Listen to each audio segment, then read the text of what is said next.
Hello, my name is Olivia Prouty, and we're here with Marina Pasquale, and today we are discussing the October Manifesto and the individual freedoms of Russia. The October Manifesto was a document issued by Tsar Nicholas II that in effect marked the end of an unlimited autocracy in Russia.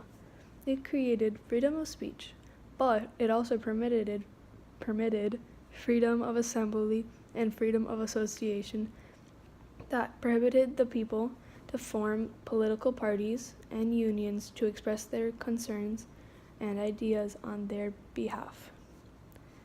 On October 1905, a strike was developed in St. Petersburg that was out of the blue, or others can say spontaneous.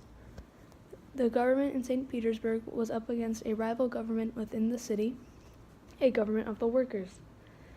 During this strike, Leon Trotsky came to the front.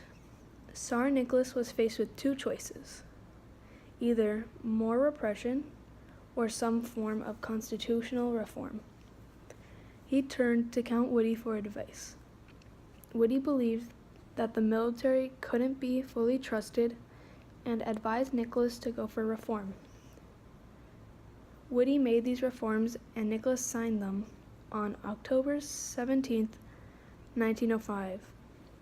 They promised the people of Russia civil liberties, freedom of speech, freedom of press, freedom of assembly, political reform, and also to create a legislative body known as the Duma, whose members would be popularly elected and whose approval would be necessary before the enactment of any legislation. The manifesto satisfied enough of the moderate participants in the revolution to weaken the forces against the government and allow the revolution to be crushed.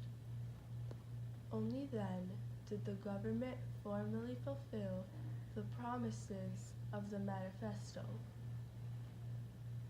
On April 23, 1906, the fundamental laws which were to serve as a constitution were published. The Duma that was created had two houses rather than one. However, members of only one of them were to be popularly elected. Furthermore, the Duma had only limited control over the budget and none over the executive branch of the government. In addition, the civil rights and suffrage rights granted by the fundamental laws were far more limited than those promised by the manifesto. The fundamental laws stated that the Tsar had the right to rule independently of the Duma when it was not in session, the right to abolish the Duma at any point,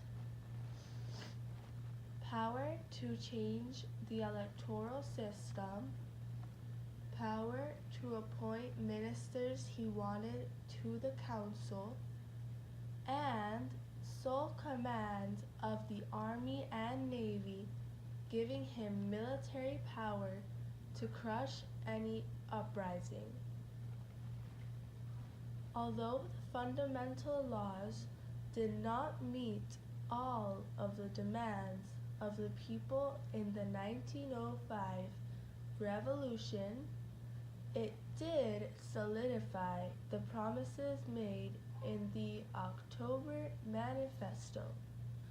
For Russia, these concessions in the to the revolutionaries were important steps towards democracy. I hope that you enjoyed our presentation. Thank you for listening and have a nice day.